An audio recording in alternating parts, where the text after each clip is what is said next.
Baby Driver is an action crime movie that was directed by Edgar Wright and released in 2017.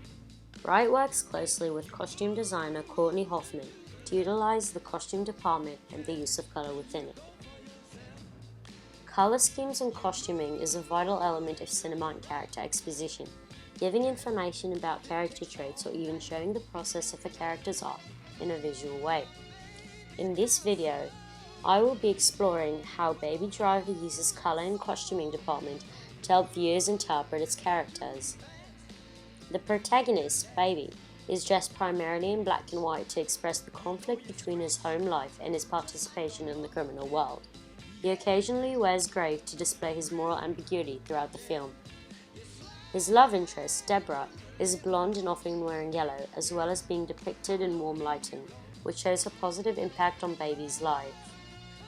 Doc, the leader of the heist group, is associated with green to display his greed, but also wears a lot of grey to foreshadow his emotional connection to Baby, which is shown explicitly when he agrees to help Baby and Deborah run away and puts himself in harm's way for them.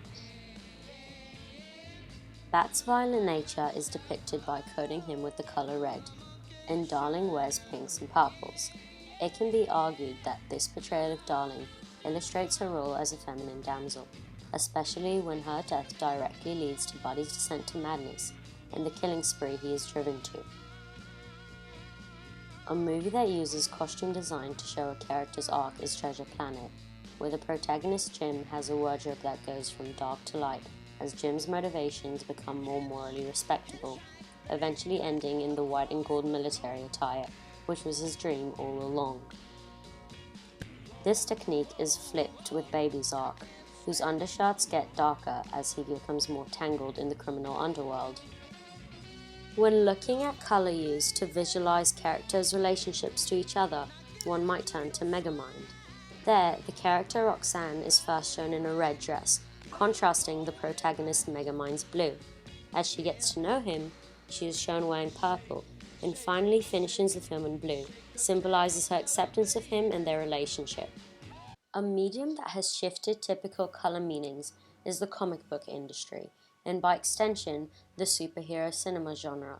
Although not contradictory to the typical associations of colors, the comic genre uses primary colors for its heroes and secondary colors for its villains. Spider-Man Into the Spider-Verse is a film that follows this method carefully.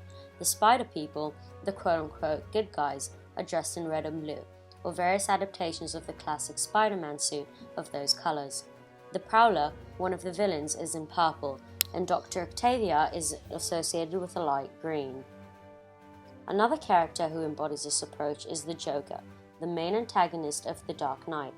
The Joker's costume includes green hair and a purple coat, with a green and purple undershirt. The color meanings in comic books is an understanding we've acquired from growing up surrounded by comic TV shows, movies, and events.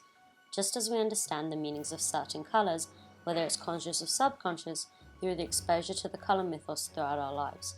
Because of this, Wright and Hoffman don't need to explicitly say why they chose each color for their characters, but we as viewers can gain an implicit understanding for each character that adds to our overall film experience.